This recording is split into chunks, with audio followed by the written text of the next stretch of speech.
늦은 밤 편의점, 불빛 아래에서 한 손에 커피를 들고 카드값 살림을 확인하는 직장인의 얼굴은 생각보다 훨씬 지쳐 보일 것입니다. 분명히 그는 남들이 부러워할 만큼 적지 않은 월급을 받고 있는데도 통장 잔고는 늘 바닥을 긋고 있을 것입니다. 달력은 아직 월말이 한참 남았는데 마음속에는 이미 이번 달도 끝났다는 체념이 먼저 들어앉을 것입니다. 아침에는 회사에서 인정받는 사람처럼 보이지만 밤이 되면 계산기 앞에서 조용히 작아지는 사람이 바로 우리 곁에 있을 것입니다. 한 달에 300만 원을 벌어도 가난한 사람들의 공통점은 생각보다 소득의 크기에 있지 않을 것입니다. 진짜 문제는 돈이 들어오는 속도보다 빠르게 삶 전체가 돈을 삼켜버리는 구조에 있을 것입니다. 우리는 흔히 적게 벌어서 가난하다고 말하지만 사실 더 무서운 것은 적당히 벌면서 계속 새는 삶일 것입니다. 겉으로는 멀쩡해 보이는 신용카드와 배달 주문 내역과 자동결제 목록이 그 사람의 진짜 가난을 말해주고 있을 것입니다. 월급이 들어오는 날, 잠깐 스치는 안도감은 짧고 그 뒤를 따라오는 청구서의 발걸음은 놀랄 만큼 정확할 것입니다. 그래서 어떤 사람은 매달 300만 원을 받아도 늘 모자라고 어떤 사람은 비슷한 돈으로도 조용히 숨을 돌릴 것입니다. 이 차이는 운이 아니라 습관과 감정과 환경이 서로 맞물린 생활의 구조에서 벌어질 것입니다. 오늘 우리는 돈이 없어서가 아니라 돈이 머물지 못해서 가난해지는 사람들의 공통점을 들여다보려 할 것입니다. 그 이야기는 숫자의 문제가 아니라 불안과 허세와 피로와 외로움이 어떻게 지갑 속으로 스며드는지에 대한 이야기일 것입니다. 그리고 그 끝에는 우리가 왜 이렇게 열심히 살면서도 늘 가난하다고 느끼는지에 대한 불편한 진실이 기다리고 있을 것입니다. 먼저 가장 흔한 공통점은 자신의 가난을 소득이 아니라 기분으로 관리한다는 점일 것입니다. 힘든 날에는 오늘쯤은 괜찮다고 스스로를 달래며 돈을 쓰고 좋은 날에는 이 정도는 누려도 된다고 다시 돈을 쓸 것입니다. 피곤하면 배달을 시키고 외로우면 쇼핑을 하고 억울하면 비싼 커피를 사 마시면서도 그것을 소비가 아니라 보상이라고 믿을 것입니다. 하지만 보상은 잠깐이고 결제는 오래 남기 때문에 삶은 점점 더 비좁은 방처럼 답답해질 것입니다. 돈은 은행 계좌에서 빠져나가는데 감정은 전혀 해결되지 않아서 사람은 다시 같은 소비를 반복하게 될 것입니다. 그렇게 한 번의 작은 위로가 한 달의 생활비를 물어뜨리는 조용한 시작이 될 것입니다. 두 번째 공통점은 고정지출을 체념처럼 받아들이는 태도일 것입니다. 월세와 관리비와 통신비와 보험료와 구독료가 빠져나가는 소리를 들으면서도 이미 어쩔 수 없는 운명처럼 넘겨버릴 것입니다. 한 항목 한 항목은 크지 않아 보여도 그것들이 겹치면 월급의 숨통을 조이는 두꺼운 밧줄이 될 것입니다. 특히 300만 원 정도의 소득은 풍족하지도 가난하지도 않아서 방심하기 쉬운 구간일 것입니다. 아주 못 버는 것도 아니니 괜찮다고 생각하고 아주 많이 버는 것도 아니니 구조를 바꿀 엄두조차 내지 못할 것입니다. 이 어중간한 안정감이 오히려 가장 위험한 마취제가 될 것입니다. 당장 굴지는 않으니 문제를 미루고 당장 망하지는 않으니 생활 방식을 고치지 않게 될 것입니다. 그러는 사이에 월세는 조금씩 오르고 식비는 눈치 없이 불어나고 교통비와 경조사비까지 슬그머니 자리를 차지할 것입니다. 돈은 한 번에 사라지지 않고 조금씩 습김이 된 구멍으로 흘러나갈 것입니다. 그래서 가난은 어느 날 갑자기 찾아오는 재난이 아니라 매달 반복되는 작은 무관심의 합일 것입니다. 세 번째 공통점은 남의 생활 수준을 자신의 기준으로 삼는다는 점일 것입니다. 또래가 들고 다니는 가방과 주말에 올리는 사진과 번듯한 집들이 사진을 보다 보면 나도 저 정도는 해야 사람답게 산다고 믿게 될 것입니다. 그 순간 소비는 필요가 아니라 체면이 되고 지출은 생존이 아니라 비교의 무대가 될 것입니다. 문제는 비교의 기준이 늘 자기보다 약간 더 화려한 사람에게 맞춰진다는 데 있을 것입니다. 그래서 월급은 그대로인데 생활 수준에 대한 기대만 조금씩 부풀어 오를 것입니다. 비싸지 않지만 산 것도 아닌 선택이 반복되면서 통장은 매달 애매하게 가벼워질 것입니다. 가장 무서운 점은 그 소비들이 하나하나 다 합리적으로 보인다는 사실일 것입니다. 좋은 집도 필요하고 깔끔한 옷도 필요하고 인간관계를 위한 식사도 필요하니 어느 것 하나 쉽게 포기하지 못할 것입니다. 그러나 모든 필요를 동시에 만족시키려는 순간 월급은 가장 먼저 숨이 막히기 시작할 것입니다. 300만 원으로 사는 것이 어려운 것이 아니라 300만 원으로 500만 원짜리 생활 기분을 유지하려는 것이 더 큰 문제일 것입니다. 네 번째 공통점은 돈의 흐름을 모른 채 열심히만 산다는 점일 것입니다. 사람들은 얼마나 버는지는 잘 말하지만 어디로 사라지는지는 끝까지 보지 않으려 할 것입니다.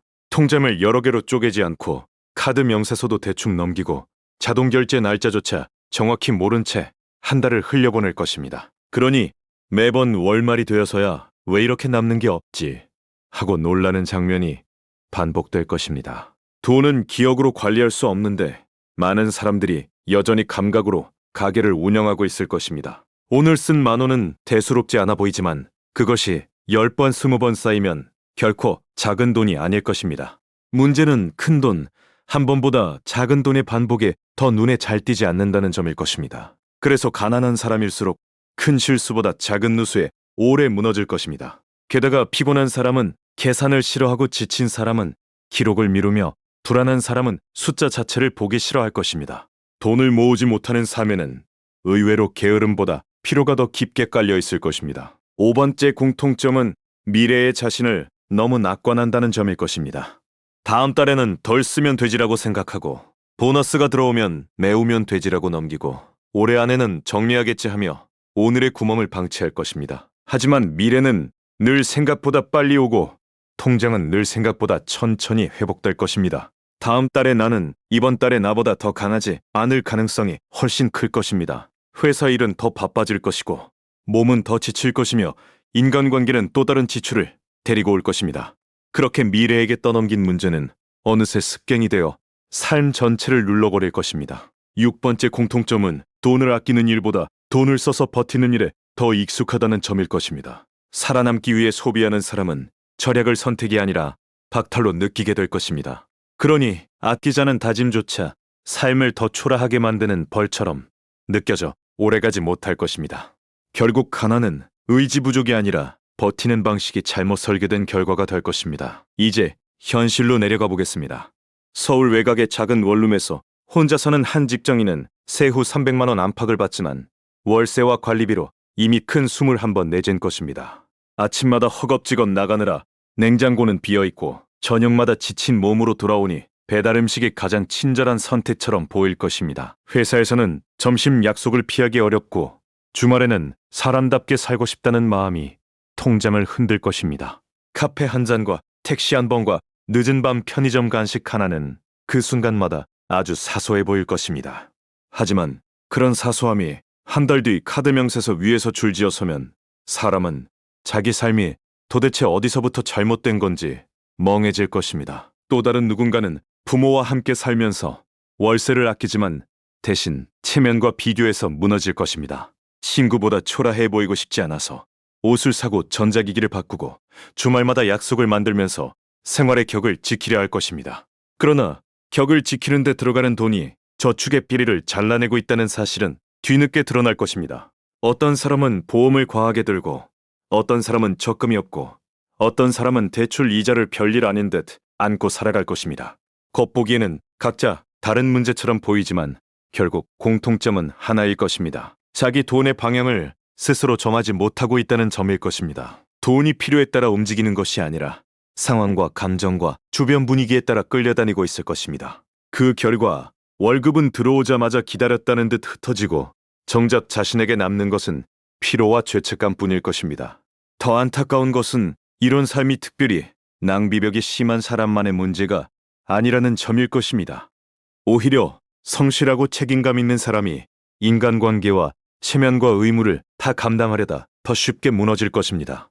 부모에게 용돈을 드리고 후배 밥을 사고 경조사에 빠지지 않고 자기 개발까지 놓치지 않으려는 사람일수록 월급은 더 바쁘게 흘러갈 것입니다. 그래서 300만 원을 벌어도 가난한 사람의 진짜 초삼은 게으른 사람이 아니라 지나치게 많이 감당하는 사람일 때가 많을 것입니다. 삶이 빡빡한 사람은 소비를 줄이기 전에 이미 마음이 먼저 달아있을 것입니다.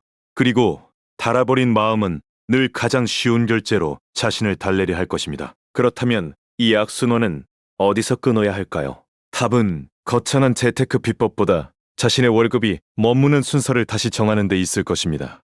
월급이 들어오면 남는 돈을 저축하는 사람이 아니라 먼저 남길 돈을 떼어놓고 나머지로 사는 사람이 되어야 할 것입니다.